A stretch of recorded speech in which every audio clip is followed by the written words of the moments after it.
এক প্রত্যন্ত গ্রামের বছর 15 সাদাসিধা ভোলাভালা এক কিশোর, বিধবা মায়ের একমাত্র ছেলে। মাঝে মাঝে উদ্ভট সব প্রশ্ন করতে থাকে। সাদা চোখে মায়ের যেন বিড়ম্বনার আর শেষ থাকে না। এক সন্ধ্যাবেলায় তার মাকে তুলসীতলায় সন্ধ্যাবাতি দিতে তার মায়ের ভক্তি দেখে এক প্রশ্ন করে বসলেন।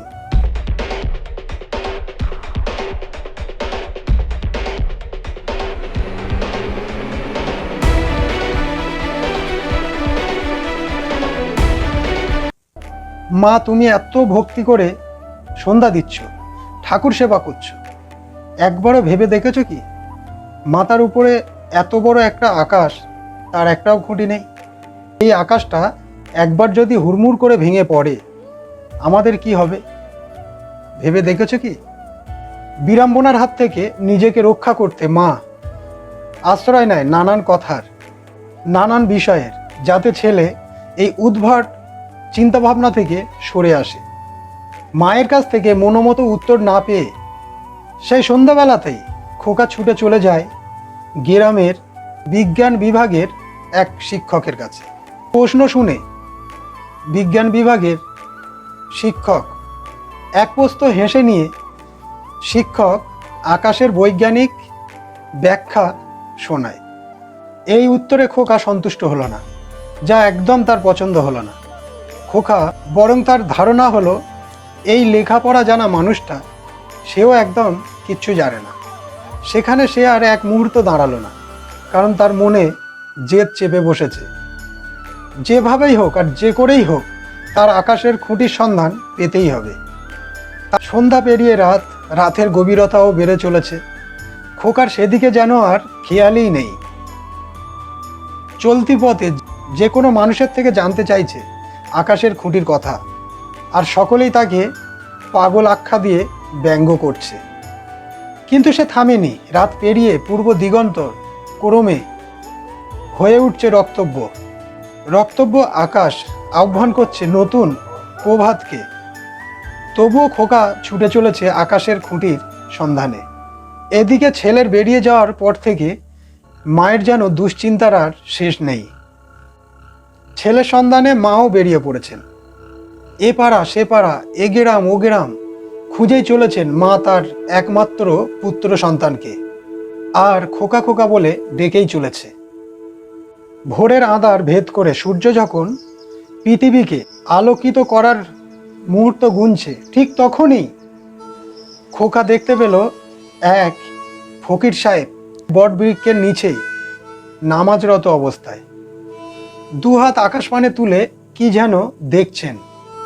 কিন্তু ওই ফকির সাহেব, তিনি যে নামাজ পড়ায় মুগ্ধ, খোকা একবারও জানতে বা বুঝতে পারল না। এসব দেখে খোকার ধারণা হলো ওই মানুষটি হয়তো আমার মতো আকাশের খুঁটির কথাই ভাবছেন।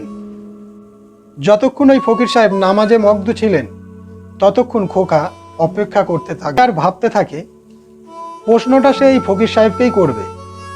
তার মনে বিশ্বাস জন্মায় মানুষটাই পারবে তার প্রশ্নের উত্তর দিতে। নামাজ শেষে ফকির সাহেব জানতে চায়, বাবা, এ সময় এখানে দাঁড়িয়ে থাকার কারণ কি? খোকা ফকির সাহেবকে প্রশ্ন করলেন, আচ্ছা বাবা, মাথার উপরে এত বড় একটা আকাশ, তার যে একটাও খুঁটি নেই, যদি ওই আকাশটা একবার হুড়মুড় করে ভেঙে পড়ে কি হবে আমাদের উপায়? সব প্রশ্ন শোনার পরে ফকির সাহেব স্নেহ দিয়ে তাকে কাছে ডেকে কিছু শর্তের বিনিময়ে আকাশের খুঁটির সন্ধান দেওয়ার কথা বললেন। খোকা তখন দূর দূর প্রতিজ্ঞ, যে কোনো মুহূর্তে আমার এই প্রশ্নের উত্তর পেতেই হবে। ফকির সাহেব তাকে শর্ত দিল। ফকির সাহেবের দেয়া শর্ত অনুযায়ী সে ফকির সাহেবের একটা ঝুলি নিয়ে বেরিয়ে পড়ে ফকির সাহেবের শর্ত পূরণ করার উদ্দেশ্যে।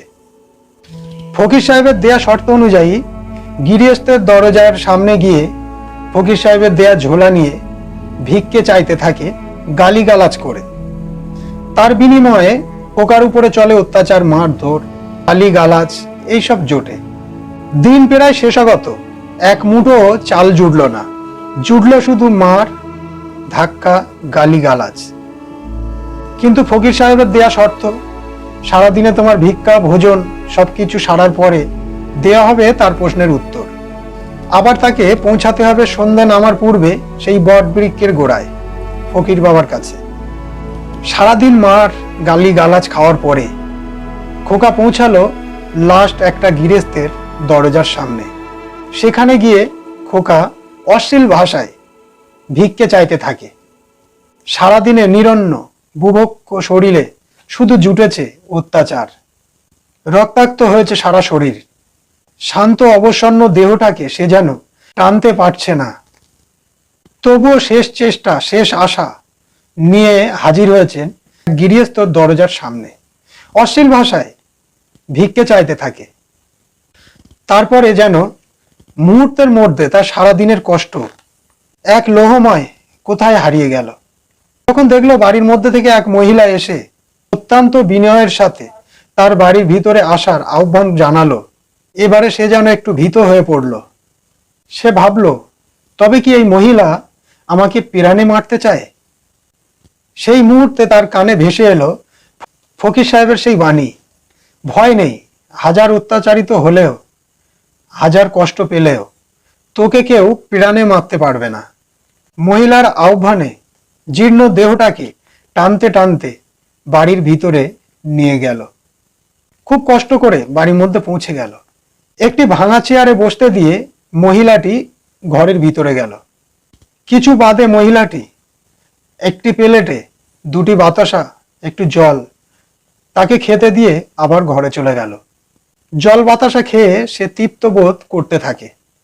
তার ঠিক একটু বাদে একটা থালিতে করে বেশ কিছু চাল, দুটো আলু এনে তার ঝুলিতে দিয়ে বললেন, আপনি আবার আসবেন। খোকা এদিকে ঈশ্বরের কাছে ওই মহিলার মঙ্গল কামনা করে বেরিয়ে পড়লেন। সন্ধ্যা নামার পূর্ব মুহূর্তে সে পৌঁছে গেল যথাস্থানে। তাকে দেখে ফকির সাহেব জানতে চাইলেন, বাবা তুমি কি ভিক্ষা পেয়েছ? ক্লান্তি, অবসন্নতা ও অত্যাচারের কথা ভুলে এক আত্মা তৃপ্তিতে জানালো, সে শুধু ভিক্ষা পায়নি, সে পেয়েছে আকাশের খুঁটির সন্ধানও। শেষের ওই ভদ্র মহিলার গল্পটি যখন ফকির সাহেবের কানে তুলল, ফকির সাহেব ঠিক তখন তাকে স্নেহ দিয়ে বুকে জড়িয়ে বলতে লাগলো, হ্যাঁ বাবা, এরাই হলো আকাশের এক একটা খুঁটি। সমাজের কোণে কোণে এরকম এক একটা খুঁটি আছে বলে আজও মাথার উপরের ওই আকাশটা হুড়মুড়িয়ে ভেঙে পড়েনি, আর সমাজটাও এখনো জঙ্গলের রূপ নেয়নি। ঠিক সেই মুহূর্তে খোকা খোকা বলে ডাকতে ডাকতে ছুটে আসছেন খোকার মা। হাজির হলেন সেই বটবৃক্ষের ফকির সাহেবের সামনে। খোকা তার মাকে দেখে আত্মহারা হয়ে তার মায়ের বুকে ঝাঁপিয়ে পড়ে সে আনন্দে বলতে থাকলো, মা আমি আকাশের খুঁটির সন্ধান পেয়েছি। আশীর্বাদরত হাত তুলে ফকির সাহেব মা ও ছেলের কাছ থেকে তার বিদায় নিয়ে চলে যায়।